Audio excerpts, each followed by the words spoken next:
Hello, I'm Emily Rhodes, and this morning I'm going to be talking to you about The Wilderness by Samantha Harvey.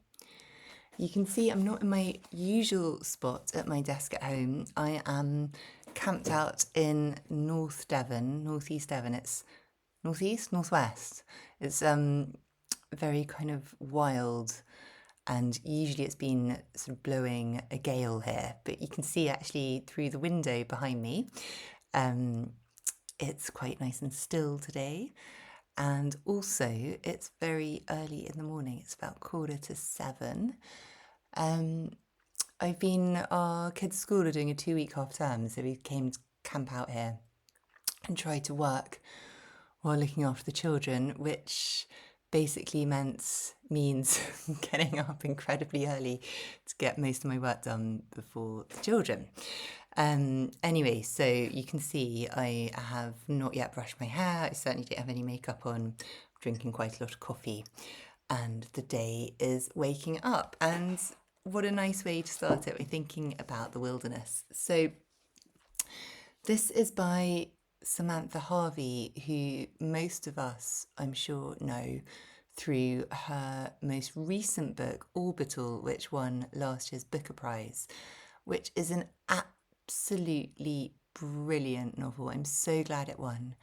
It kind of moved me to tears. It's so unusually done. It's kind of set on the International Space Station, but it's about Earth and humanity and so many kind of core feelings. Anyway, there's so much there. I still feel rather chuffed to have reviewed the book and interviewed her before it made the book a long list. I felt like I'd spotted it, spotted a good one. And really, I chose this book out of a curiosity to see how Samantha Harvey began. This is her first novel. The sort of long-term members of the book club, we've now discussed over 150 books, but you will know that I really enjoy, if there's an author who's quite well known. One of the things in the book club, sorry, it's quite early, so I'm not making a huge amount of sense yet. One of the things in the book club is trying to find books that we might not otherwise come across without a bit of a steer. So they're never new books, and I try not to pick too many really famous books. Although obviously I sneak one or two in, like Persuasion or Mrs. Dalloway, some of those great classics. But I do really enjoy trying to find the first book of well-known authors. So, for instance, we discussed Metroland by Julian Barnes.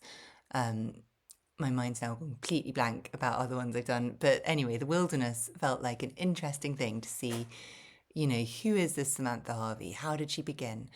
And so many critics have pointed out that all her books are incredibly different from one another. And, yes, this is a very different beast to Orbital. You can see just from a quick glance, it's really quite thick. It's 300 pages, quite long for an Emily's Walking Book Club book. So it's thicker than Orbital. The structure is very different. It's much more written, not like a traditional novel, I suppose, but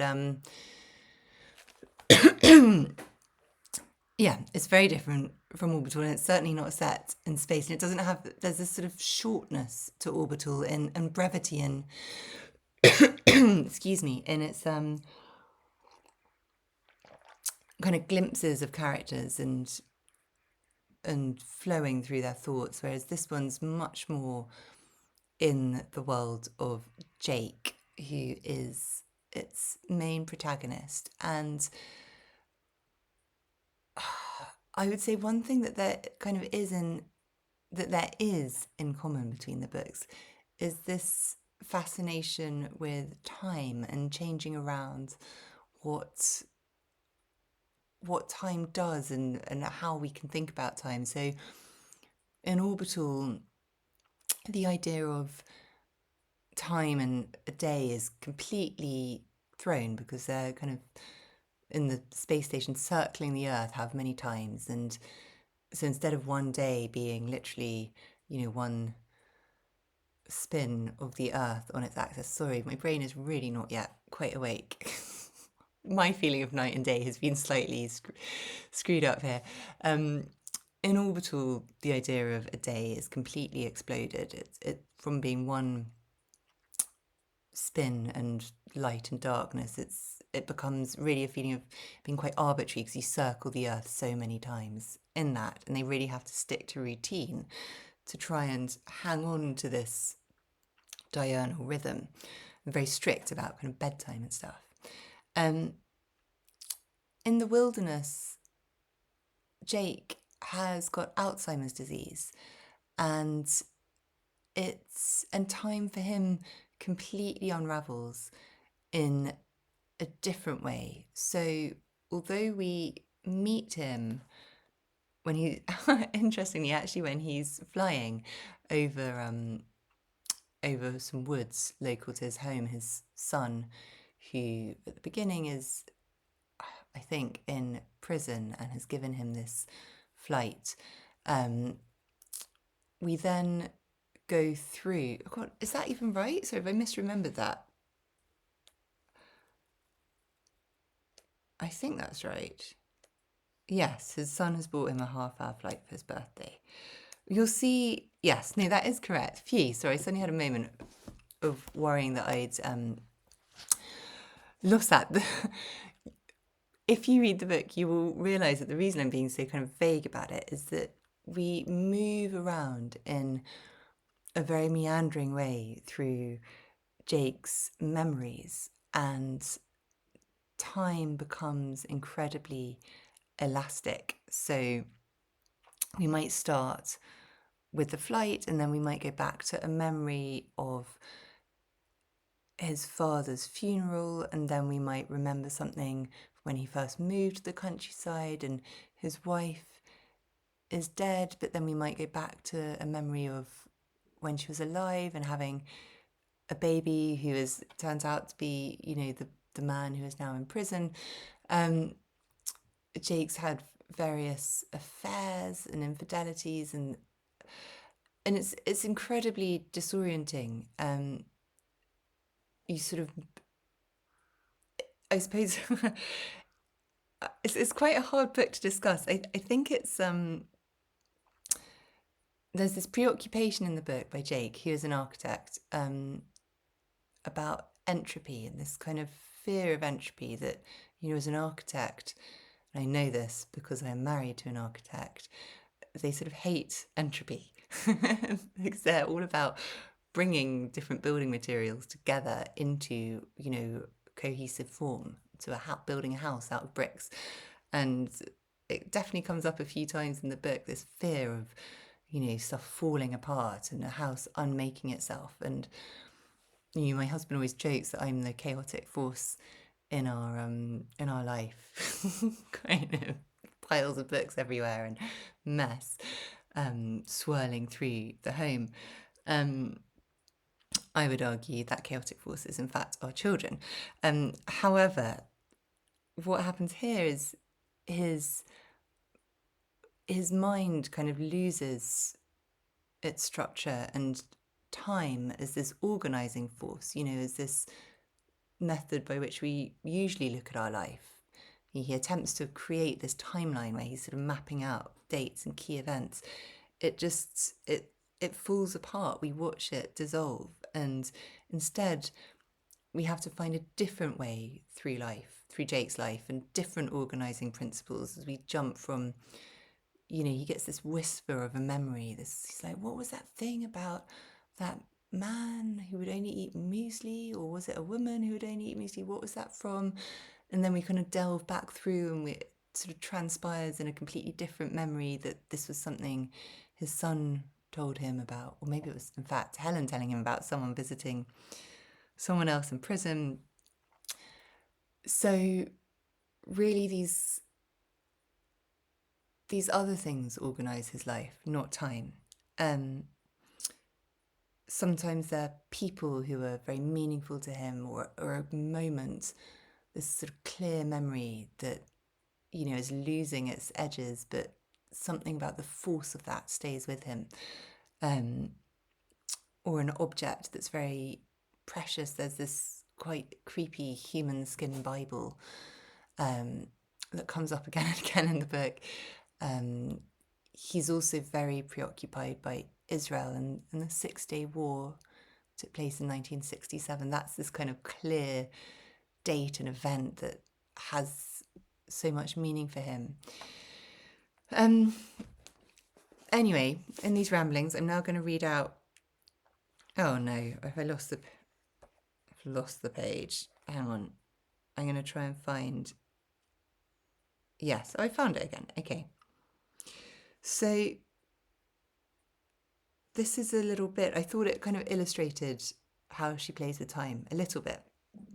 It's on page 158, and it's when he is waiting for Alice at a bus station.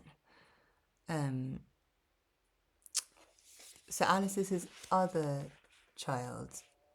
And again, there are times in the book where we are with him and his wife Helen before Helen dies, and Helen is so desperate to have a second child and it's not working, that we're actually also there at the moment where Alice is conceived. Anyway, here she is, I think around 30, and he's waiting for her at the bus station. And we first of all find out that, so this, I think, what's also strange is that it's really hard to figure out what the real time of the book is. There are these moments where you're with him really as Alzheimer's is quite established, especially at the end of the book where he's really forgotten pretty much everything, and is looking at these photographs. But anyway, this is close to the real time. He's certainly not well at this point. And he's waiting for her at the bus station, and someone asks him, is he waiting for a bus? And he says the bus gets in at 11, and he says, it's not even 8 o'clock. And he says, I didn't want to be late. And he sort of waits, and the light shifts, it says, and he's, spending some time. His thoughts are drifting a bit. And it says, a warm day is gathering. He looks at his watch and studies the hands, but cannot fathom how a hand here and a hand there and another edging continually behind them is supposed to reveal the time of day. While he stares, his breath flutters and anxiety rises in his chest until finally he gets up, buys another coffee from the vending machine and stands and waits. Alice wants to introduce him to her new partner, who is a poet. Well, good in a way. He was always worried that he and Alice's partners would tread on each other's toes or compete in man talk. With a poet, though, it will be obvious from the outset that they will have nothing in common and that they may as well not even try. And sometimes friendships grow in this way. Yes, he is hoping for friendship, and he is pleased with himself for becoming gentler with age. Where before he might have objected and worried about the logistics of a poet supporting a wife and child, he now only hopes there will be a child and is prepared to let the logistics go. With the bus station filling with people, he feels he is in the way and makes again for the bench. The coffee is now cold. Hot, then cold. Full, then empty. Dark, then light. These are becoming markers of time. Often, without them, his brain would not know how much time had passed, or even if it had passed. They are proofs of time. He cradles the cup and taps at its beige plastic. His nails are bitten. The pads of flesh at his fingertips are as pink and new as the day he was born.